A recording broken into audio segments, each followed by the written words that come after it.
ठंड की वो रात थी। सांस से धुंध साफ दिखाई दे रही थी और हवा ऐसे बह रही थी जैसे सीधा पहाड़ों पर से आ रही है। पूरा कोहरा और ठंड बहुत खतरनाक, कपकपी छुटा देने वाली। 4 दोस्त मनोज, दीपक, करण और बंटी चौराहे पर चाय की दुकान के पास आग सेक रहे थे और चाय की चुस्कियों का मजे ले रहे थे। तभी उनमें से मनोज कांपते हुए बोलता है, भाई आज तो शरीर कपा देने वाली ठंड है एकदम। ऐसा लग रहा है जैसे आज मर ही जाएंगे ठंड से। ठंड अपनी चरम सीमा पर थी। जनवरी का महीना था। दीपक ने आग पर हाथ सेकते हुए कहा, हाँ, सुना है आज रात शमशान वाली तरफ मत जाना, क्योंकि वहाँ पर अजीब दस्तकें हो रही हैं और तुम्हारे साथ भी हो सकती है। अभी तो हम जवान हैं। तभी करण हंसते हुए बोलता है, अरे क्यों भाई, ठंड में शमशान भी जम गया होगा क्या? इतना क्यों डरता है? लोग तो सिर्फ अफवाह फैलाते हैं, अफवाह। बंटी ने डरते हुए फुसफुसाया, अरे पागल, कहते हैं ठंड में रातों में वो वाली आवाजें फिर सुनाई देती हैं जो भूतिया होती हैं, और मुझे तो बहुत डर लगता है ऐसी आवाजों से यार। मनोज ये सब सुनकर डर जाता है। वो अपनी बोह सिकोड़ते हुए बोलता है, अरे कौन सी आवाज सुनाई देती है, मुझे भी तो बताओ। तभी बंटी की कांपती हुई आवाज आती है, अरे मजाक की बात नहीं है बे, जो मरे हुए वापस बुलाते हैं, इधर आओ वाली। बेटे डर के मारे सारे लोग भाग जाते हैं वहाँ से। तभी एकदम से सन्नाटा हो जाता है। दुकानदार बुजुर्ग रामदीन अचानक बोल पड़ता है, अरे बच्चों, बेवकूफ मत बनो। ठंड में शमशान की राह बिल्कुल मत पकड़ना, वो मजाक नहीं, सच होता है। आज अमावस्या की रात भी है और डेंजरस भी हो सकता है बच्चों। करण शेखी मारते हुए बोलता है, चलो आज शमशान घूम कर आते हैं, देखेंगे कौन रोकता है हमें, और कोई रोकेगा तो उसको सबक सिखा देंगे। क्या पागल हो? रामदीन काका ने जब मना कर दिया तो तुम ऐसा क्यों करना चाहते हो? सही बात है, रात भी अजीब लग रही है, ये रिस्क लेकर कोई फायदा नहीं है। डरपोक मत बनो, चलो बस 5 मिनट में फिर वापस आ जाएंगे, कोई दिक्कत नहीं है। मुझे नहीं जाना, वहाँ ठंड में अजीब चीजें लगती हैं यार, और कुछ लोग तो कहते हैं वहाँ पर डरावना हिस्से भी हो जाते हैं। ये लो, हवाओं से डरने वाले लोग आज हमें किस्सों से डराएंगे। वाह। इन्हीं बातों ने मनोज और दीपक को भी उकसा दिया। अब वो भी जाने के लिए तैयार हो गए, पर उनके मन में अभी डर बुरी तरह से था। उन्हें ऐसा विश्वास था कि आज उनके साथ कुछ ना कुछ जरूर बुरा होने वाला है और शमशान का रास्ता सही नहीं है। रामदीन ने उन्हें समझाया भी, पर उन्होंने जवानी के खून में ये सब अंदाज़ा नहीं लगाया। और आगे गाइस उनके साथ क्या होगा ये देखकर आपकी रूह कांप जाएगी। ऐसे इंटरेस्टिंग वीडियो के लिए गाइस हमारे चैनल को लाइक कीजिए, शेयर कीजिए, सब्सक्राइब कीजिए और जल्दी से जल्दी हमारे चैनल पर बन के सब्सक्राइब करवाइए। चारों दोस्त टॉर्च और मोबाइल की रोशनी लेकर उस घने जंगल की ओर निकल पड़े। पेड़ों के पत्ते हवा में जैसे चीख रहे हों, उसमें तेज आवाज़ पत्तों को झड़ने जा रही थी और ठंडी ठंडी हवा उनके कानों पर से लगकर ऐसे जा रही थी जैसे बर्फीली हवाएं चल रही हैं। बहुत ज़्यादा कोहरा, कुछ भी साफ सही दिखाई नहीं दे रहा था। जंगली जानवरों की आवाज़ डर का माहौल पैदा कर रही थी। तभी बंटी फुसफुसाते हुए बोलता है, लो फिर से वही सन्नाटा। अच्छा होता हम वापस वहीं रुक जाते, तुम लोगों पागलों की वजह से मैं भी यहाँ आ गया और अब मुझे डर लग रहा है। बस थोड़ा आगे, डरना बंद कर, कोई दिक्कत नहीं है। सुनो, किसी ने हमें आवाज़ दी क्या? मुझे ऐसा लग रहा है कोई हमें पीछे से बुला रहा है। सब तभी एकदम से रुक जाते हैं, चारों तरफ देखने लग जाते हैं कि क्या सच में उन्होंने किसी की आवाज़ दी है, पर कोई भी वहाँ पर साफ दिखाई नहीं देता। अब चारों के भीतर थोड़ा थोड़ा डर जगने लगा। उन्हें लगा कि शायद कोई हमारा पीछा कर रहा है, लेकिन हवा से जो पत्ते हिल रहे थे उनकी शह शह की आवाज़। मनोज बोलता है, चलो जल्दी चलते हैं, पीछे मत मुड़ना कोई भी, और क्या पता कोई चोरों का सीन हो, इसलिए कोई भी पीछे मत देखना और कोई भी रुकना मत, सिर्फ भागना, दौड़ लगाकर भागना। शमशान का बड़ा काला पटक हवा से करकर खुलता और बंद हो जाता।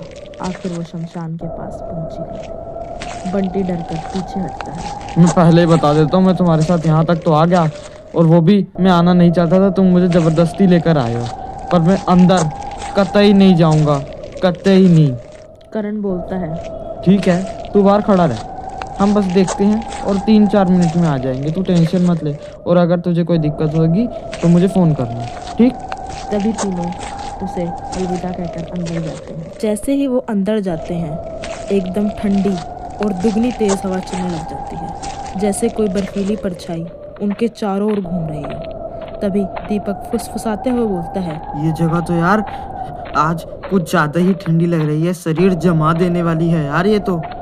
तभी ये सब सुनकर मनोज भी दीपक से बोलता है, हाँ, और ये धुआं कहाँ से उठ रहा है? कोई चीता तो नहीं जल रही यहाँ पर? यार मेरे को तो बहुत डर लग रहा है अब। और तीनों एक दूसरे से बात करने लग जाते हैं। तभी करण उनको इशारा करते हुए कहता है, चलो उस पेड़ के पास जाते हैं, क्या पता वहाँ पर कोई हमारी मदद करे। चलो सारे जल्दी चलो मेरे साथ, मेरे पीछे पीछे आना सब, और ध्यान से। तभी किसी के कदमों की आहट साफ सुनाई देती है। मनोज का हाथ कांप जाता है और वह बोलता है, करण, कोई आ रहा है यार पीछे, मेरे को उसकी कदमों की आवाज आ रही है यार। तभी दीपक अपनी टॉर्च को घुमाता है और कहता है, अरे कुछ नहीं है यार यहाँ पे, तुम डर क्यों रहे हो इतना? फिर अचानक टॉर्च की रोशनी में एक लंबी, हिलती डुलती और बहुत ज़्यादा काली परछाई दिखाई देती है, जैसे कोई भूत हो। करण बोलता है, कौन है वहाँ? कौन है वो? सामने आओ हमारे, अगर हमसे बात करनी है तो हमारे सामने आओ। परछाई जस की तस खड़ी रहती है, फिर धीरे धीरे कदम आगे बढ़ाने लगती है, और जैसे ही वो परछाई चलती है, ऐसा लगता है हजारों आत्माएं एक साथ उसके साथ आ रही हैं। पूरा भयंकर और डरावना माहौल वहाँ पैदा हो जाता है। एकदम से सियारों की आवाज़ साफ सुनाई देती है। कौवे आसमान में मंडराने लगते हैं, जैसे कोई बुरी घड़ी का संकेत हो। जोर से मनोज चिल्लाता है, भागो यहाँ से, यहाँ पर कुछ गलत होने वाला है, जल्दी भागो यहाँ से। तीनों भागने लगते हैं, लेकिन पीछे से किसी की बहुत ठंडी आवाज आती है, रुको, किसी ने कहा है कि ठंड में यहाँ आना मना है। तभी दीपक जमीन पर गिर पड़ता है। किसने बोला ये? वही आवाज फिर आती है, तुम यहाँ क्यों आए हो? किसने बुलाया था तुम्हें? करण कांपकर बोलता है, चलो जल्दी यहाँ से बाहर चलो, बंटी बाहर है और वो अकेला है, जल्दी चलो यहाँ से। लेकिन जैसे ही वो बाहर की ओर दौड़े, उनकी टॉर्च अपने आप बंद हो गई। सारी तरफ अंधेरा छा गया। उन्हें कुछ भी सही से दिखाई नहीं दे रहा था और ना रास्ता दिख रहा था।